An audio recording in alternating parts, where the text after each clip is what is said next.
After a very prolonged correction काफ़ी समय के बाद हमें देखने को मिला है कि 7, 8, 9, 10 दिन तक जो एटलीस्ट ब्रॉड मार्केट इंडाइसेस हैं, the mid cap index, small cap index have actually rallied consecutively every day, which means stocks in general R doing well.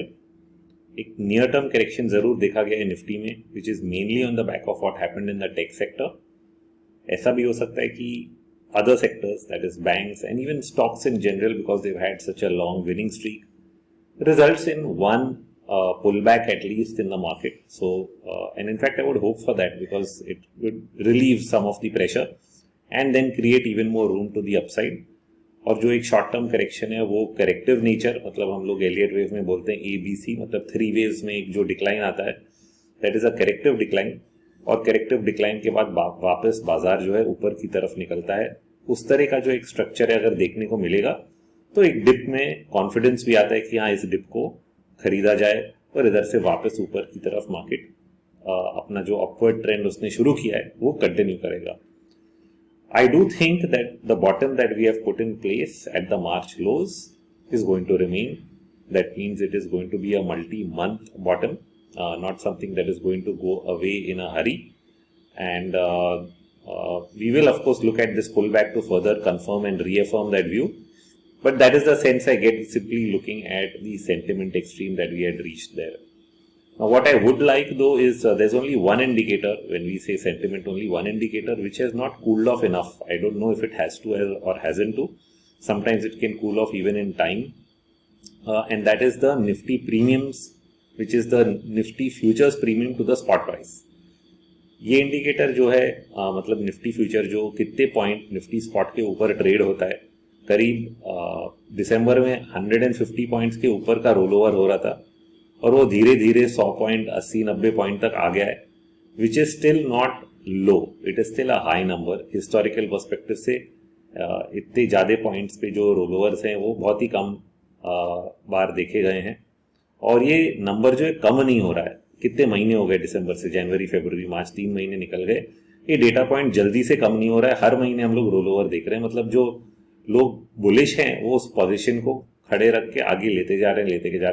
अभी जरूरी नहीं है कि ये पोजीशन इमीडिएटली कट जाए. कभी कभी रैली होने के बाद भी कटता है और कभी कभी ऐसा होता है कि समय के हिसाब से, मतलब अगर ये करेक्शन या पुलबैक जो है काफी समय तक चलता रहा एक कंसोलिडेशन में, तो कुछ समय बाद इवेंचुअली एक ऐसा पॉइंट आएगा जहां पे वो एग्जॉस्ट हो जाएगा. जैसे कि मार्च 2009 और अक्टूबर 2008 के बीच में जो हुआ कि October 2008 we saw the lowest point for the index, and then in March we saw a slightly higher high in the index which is the Nifty, but we did see a lower low in mid caps. और उस बीच में जब Nifty ने एक higher bottom बनाया, जनवरी तक एक bounce भी आया बाजार में, और उसके बाद बाजार जो है धीरे धीरे थोड़ा बहुत नीचे की तरफ गया. उसमें the Nifty premiums which had gone up completely came down, and then from there again the market rallied with an expansion in premiums, which is typically as buying picks up, prices rise. This time round we've seen a dip between December and March for 3 months, but we haven't seen a decline in premium. So will it happen in a subsequent pullback, which is what we are really waiting for and watching out for, कि ये जो pullback बाजार में आता है उसमें ये last एक इंडिकेटर थोड़ा कूल ऑफ होएगा. And it may be also a sense की तो either it can happen time wise, जैसे मैंने बोला कि समय लग सकता है. बाजार इसी जगह पे मतलब 1000 पॉइंट का रैली तो हो गया, इसके बाद क्या इधर काफी समय बिताएगा अगले रैली के पहले, या इधर से इमीडिएटली निकल जाएगा. And that is what the risk is from the premium side की समय भी निकाल सकता है, और अगर इमीडिएट निकलता है तो with the rally the premium should come down at some point of time, जो कि अभी तक हुआ नहीं है. क्योंकि ये 10 दिन के रैली में भी प्रीमियम्स घट सकते थे, बट अभी तक इतने घटे नहीं है. अगले हफ्ते हम लोग देखेंगे रोल ओवर अप्रैल के महीने से मई के महीने का, and in that rollover will we see the Nifty premiums really come down. Will the rollover still be at 80 to 90 points, or will it come down to 50 points or 40 points? That is going to be a significant indicator of whether positions have cooled off enough. But like I said, overall, I don't think we go to a new low anymore, given the amount of exhausting selling that we have seen into the March lows. And March is also a seasonal period where markets can bottom out, as we have seen so many important major bottoms of the market in the month of March before. It does offer that seasonal perspective as well. Now moving on, in terms of data, what has been the main risk in the markets? It has been rising interest rates. That I think is an indication that has cooled off. जो interest rate का दर था जो बढ़ता जा रहा था वो अभी बढ़ते हुए नजर नहीं आ रहा है. बॉन्ड मार्केट की तरफ हम लोग अगर नजर उठाएंगे तो बॉन्ड मार्केट में यील्ड्स घट चुके हैं और थोड़ा बहुत जो शॉर्ट टर्म में 2-4 दिन में बढ़ भी रहे हैं वो वापस न्यू हाइस की तरफ जाते हुए नहीं दिख रहे हैं. अच्छा, पिछले हफ्ते काफी ऐसे डेटा पॉइंट्स आए. You had the PPI number in the US, you had the CPI number in the US. दोनों में काफी गिरावट आई. सिर्फ कोर इन्फ्लेशन जो है वो थोड़ा स्टिकी रहा. स्टिकी का मतलब ये होता है कि चिपका हुआ है, हिल नहीं रहा है ज्यादा. तो वो इवेंचुअली शायद नीचे की तरफ आए. जो दूसरे डेटा पॉइंट्स वो ऐसा इंडिकेट तो कर रहे हैं कि शायद गवर्नमेंट का डेटा लैग कर रहा है, but eventually even core will come down. तो काफी यूएस का जो इन्फ्लेशन डेटा अगर नीचे की तरफ आएगा, बॉन्ड यील्ड्स भी इवेंचुअली घटने लगेंगी. बट जो यूएस का फेडरल रिजर्व है वो इस चीज से जा नहीं रहा है. वो कह रहा है डेटा आने दो फिर हम देखेंगे. इसलिए they are not yet indicating lower rates. They are still saying we are on a back foot. And because they are on a back foot, even the Reserve Bank of India is remaining on a back foot, saying we are not saying that we are going to cut rates. We have only paused. Pause is not a pivot. तो इन्होंने ऐसा statement दिया अपने bi-monthly meeting में in the first week of April, the first one for this financial year. He indicated that we are changing stance, but we are not changing it completely. We are not going to a reversal. क्योंकि उनको भी देखना है US क्या करेगा. उनको भी देखना है कि इन्फ्लेशन का डेटा इंडिया में तो नहीं हिल, कहीं ऊपर की तरफ जा सकता है. Although it was pretty clear that Indian inflation data is cooling off, and we have seen that in the last week. पिछले हफ्ते इंडिया का सीपीआई भी कम आया और आज जो डब्ल्यूपीआई बहुत ही कम आया, जो डबल डिजिट हो गया. तो ऑलमोस्ट 14% तक डब्ल्यूपीआई मतलब होलसेल प्राइस इंडेक्स 14% तक पहुंच गया था पिछले साल. Now it is down to almost I think 1.5% or something like that. I think today's number was really low, and so it significantly cooled off from the peak. And even then, the RBI wants to wait. Why? Because Fed is waiting. You don't know what the Fed will do, and so somewhere you have to be cautious because interest rate management is not just about inflation management; it's also about currency management. Even though RBI in its policy meet 4-5 months ago, I think somewhere in September, October, or November, mentioned that we don't look at interest rates for managing the currency. But the fact is that if you study in any finance class, interest rates are linked to the currency. So I'm very surprised that even the RBI made such a statement. But that is the truth कि interest rate का जो दर है वो currency से linked रहता है. जब आपका डिफरेंस जो है एक कंट्री का और दूसरे कंट्री का काफी बढ़ जाता है या घट जाता है, उसका इम्पैक्ट आपके करेंसी पे आता है. तो इवन दो आउटफ्लोज मतलब एफआईआई का सेलिंग जो है काफी कम हो गया है और हमारा करंट अकाउंट डेफिसिट भी काफी नीचे की तरफ उतर चुका है. The currency rate USD INR जो है वो भी स्टिकी है, चिपका हुआ इधर ही 83 के आसपास जाता है, थोड़ा नीचे आता है 82 तक, फिर वापस 83 तक जाता है. ऐसे 3 बार तो हो चुका है और हम लोग देख रहे हैं कि शायद ऐसा चौथे बार भी होने की संभावना तो जरूर है, क्योंकि जो फॉल है ये इम्पल्सिव नहीं है. अभी तक जो यूएसडी आईएनआर में फॉल आया पिछले 2-3 हफ्तों में, it is not impulsive, means it is not a 5 wave decline. और अगर इम्पल्सिव नहीं है तो द चांसेस की कुछ तो ऊपर की तरफ इनकम्प्लीट है. एक और बार 83 को टच करके मैं चूम के आऊं, ऐसा कुछ यूएसडी आईएनआर हमें दिखा रहा है.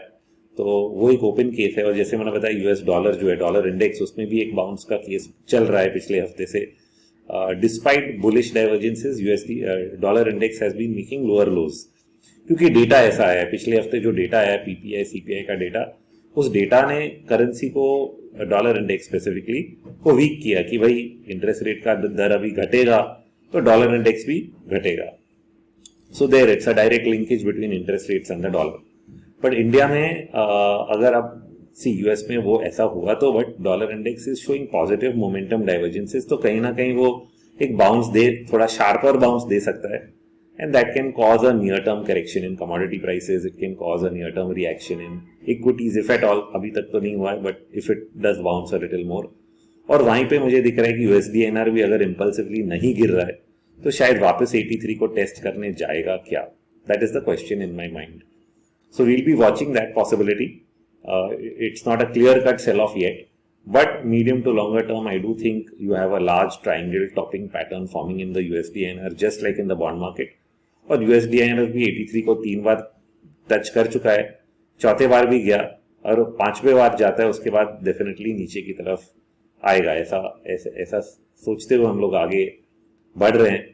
कि currency will eventually strengthen, but जो इंटरेस्ट रेट डिफरेंशियल है यूएस और इंडिया का वो काफी नैरो हो गया है, क्योंकि इंडियन इंटरेस्ट रेट्स भी हमने हाई कर दिए हैं और यूएस के इंटरेस्ट रेट्स भी काफी हाई हैं, तो दोनों में जो डिफरेंस है वो काफी कम हो गया है पहले के हिसाब से. It's may be a historical low point, क्योंकि यूजुअली इंडियन इंटरेस्ट रेट्स जो हैं 300 बेसिस पॉइंट्स या 400 बेसिस पॉइंट्स यूएस के इंटरेस्ट रेट से मतलब 3 to 4% हायर रहते हैं. अगर वहां का दर 3% है तो हमारा 6 रहता है, वहां का अगर 4 है तो हमारा 7 रहता है.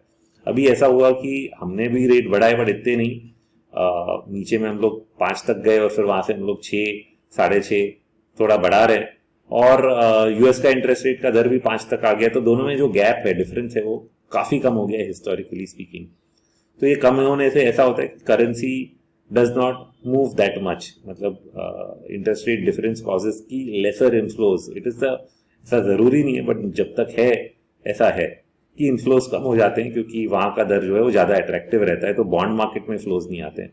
That is of course one of the pointers.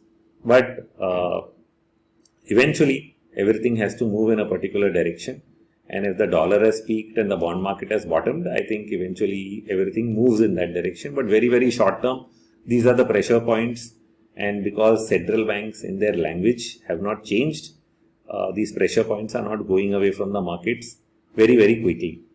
Okay, so that gives us the big picture setup. Short term, of course, after an 8-9 day rally, you really want to check on whether you get a short-term pullback. I think that's the overall picture I've given you of how various markets are positioned. In fact, we are seeing impulsive rallies in parts of Europe. Most of the European indices are a 5-wave rise, which means even after a pullback, whatever the size of the pullback is, they will continue to move higher. And so the larger trend is very clearly in place. In fact, I think Asia is even better setups, because many of the Asian markets, let's specifically say China, which is going to be one of the drivers of, I think, the economy in this year, because it is, while late, it is now going through the reopening trade and providing that, rebalancing to the world economy through its positive moves, where it is stimulating its own economy, generating global demand, and that will sort of, I think, provide the softer landing case. Many people are still debating that possibility, but till we are there, you don't know. You just can't look at the US and say कि उधर के दर बढ़े हुए हैं, बढ़े रहेंगे तो recession आ जाएगा. जरूर आएगा, बट कितने जोरों से आएगा और कितना पेन सबको सहना पड़ेगा. That is now more a global question because of the rise of China and its impact on Asia and Europe as emerging economies, and all of them tend to do well when China does well, and therefore it provides a significant rebalancing in a way. जबकि US का जो weakness है वो balance जब हो जाता है, तो हम लोग का जो एक्सपेक्टेशन है कि भाई यूएस में इतना समय खराब चल रहा है, तो उसका असर क्या होगा, तो असर इतना बुरा नहीं होगा. यही हम लोग कंक्लूड कर रहे हैं कि शायद उसका असर कम हो सकता है, and you might get a softer landing because of the global balancing, and that is what I think markets are trying to show. But till we get to that point, there will be volatility, so you might not get a runaway move in markets till we are past the point where judgment across is that yes, things are not going to get as bad as we thought, and we are getting a rebalancing effect. तो एक चीज है इसका विचार करना, और दूसरा है कि सच में वो चीज होने लगे और सबका मन बदल दे, क्योंकि मन किसी का बदला नहीं है. अगर मैं YouTube पे वीडियोस जाके देखता हूँ, हेज फंड्स के इंटरव्यू सुनता हूँ, तो सबके सब एक ही भाषण दे रहे हैं कि भाई यूएस में रिसेशन आना ही है, इंटरेस्ट रेट का दर जो बढ़ा है उससे बैंकिंग में इशू हुआ है, और बैंकिंग जो है वो लेंडिंग करेंगे नहीं, और अगर क्रेडिट नहीं बढ़ेगा, लेंडिंग नहीं होगी, तो रिसेशन आने की चांसेस जो हैं वो बहुत ज़्यादा बढ़ जाते हैं. तो इस डर को कैसे हटाया जाए, तो ये डर तो जब सच सामने आएगा वही हटा सकता है. बातें हम लोग सब कर सकते हैं. तो इसलिए मैंने बोला कि शॉर्ट टर्म में या मीडियम टर्म में शायद you might not get a run away move. कई मार्केट्स ऊपर की तरफ जा रहे हैं, बट कहीं ना कहीं दे विल स्टार्ट कंसोलिडेटिंग. ये कंसोलिडेशन आ जाएगा, और ये कंसोलिडेशन इसलिए आएगा क्योंकि मार्केट इज कंफ्यूज्ड कि ये इसके बारे में होने क्या वाला है, ये रिसेशन की स्टोरी सच में प्ले आउट होगी कि नहीं होगी. But simultaneously, if you study Asian charts, then you will find that China जो है करीब कई हफ्तों के कंजेशन जोन से अभी वापस निकलने की कोशिश कर रहा है, और एक बार निकल गया then it will again result in a 2-3 week kind of a rally in China. China will have a direct rub off on Hong Kong, Taiwan, ये सब मार्केट्स बढ़ने लगेंगे, और फिर प्रेशर पॉइंट सिर्फ दूसरों पे रहता है, जो कि non-China direct linked हैं, and so will the rest of Asia go with China or it will go with US. तो उसमें जापान आ जाता है. अच्छा, जापान को प्रेफरेंस क्या है कि उसका येन जब घटता है तो that market does well, but जब यूएस बढ़ता है then also that market does well. So somewhere Japan is getting the best of both worlds. So it has been doing very well compared to others. So if China is doing well, Japan is doing well, does it rub off on the rest of Asia, which includes Singapore, Taiwan, not just Taiwan, Thailand, Jakarta, Malaysia, and all of these countries together. So there is, if we look at those charts, we do see multiple bottoms, we do see impulsive rallies, some of which have retraced, and therefore the larger trend should be up in these markets. So these markets are also providing us with a picture कि बहुत ज़्यादा मंदी जो है वो Asia में भी नहीं है. So बचा है सिर्फ यूएस. तो यूएस को क्या बाकी की दुनिया यूएस को बचा सकती है, ये अंतिम सवाल रहेगा. और इस सवाल का जवाब शायद बाजार ही खुद देगा, इकोनॉमी खुद देगी. और उस समय तक यूएस में हमेशा जब भी गिरावट आएगी हम लोग यही सुनेंगे कि बहुत ज़्यादा रिस्क है. और जैसे वो स्टेबलाइज हो जाता है हम देखते हैं कि बाकी सब मार्केट्स उछलने लगते हैं. तो ये पैटर्न शायद कुछ समय तक चलता रहेगा. और एक बार यूएस की प्रॉब्लम्स समझ में आ गई और उसका जो एंड गेम है वो समझ में आ गया 3 या 4 महीने के बाद, then I think it will be easier to project कि yes, now things are broadly going to improve from here, including the US. That is the only problem we face today. And till that point of time, the pain point will be earnings. क्योंकि US has an impact specifically in India, it has on the tech side of the earnings and to some extent on the export side of the picture. तो हमारे जो exports है, अगर हम मार्च का या Feb का शायद डेटा अभी रिपोर्ट हुआ था पिछले हफ्ते, the exports were down. So this is where it affects. So external economy, you will still see those rub-off effects. And US earnings also this season is starting where I think oil prices have been down and energy was the saving sector last year. तो क्या energy sector US के earning season को बचा सकता है इस बार, ये देखना बाकी है. And if not, then earnings in US will actually see a decline for this quarter. इसलिए ये महीना US के point of view से थोड़ा ज़रूरी रहेगा. If earnings start to weaken, तो कुछ reaction तो ज़रूर देखा जाएगा उधर. New lows or not, some short-term reactions and some volatility in individual stocks will be seen when it comes to the earning season, which is going on right now in the US. So India, maybe it will be a mixed bag. Some sectors will do well. We saw IT doing badly. We are seeing banking do very well. So banking is anticipating that results will be better. जैसे कि HDFC Bank का weekend पे आया, तो उससे you have a divergent trend, IT going down and banking going up. So this is how the mix is going to be. And we'll really look at, because I'm saying the big picture is bullish, we'll really look at dips as opportunities, but each one has to be managed. Because IT में जो dip आया वो dip से ज़्यादा crash हो गया, so now you have to really wait for the IT sector to stabilize and for it to pick up again before you can really say the IT sector has bottomed out. So I think this is my broad update for the week in terms of what is really going on in markets. And we will be going into the last week of this month from an expiry perspective next week. And then we'll start thinking about the month of May. How is that going to play out? March month, even though it was down for 3 weeks, eventually closed positive.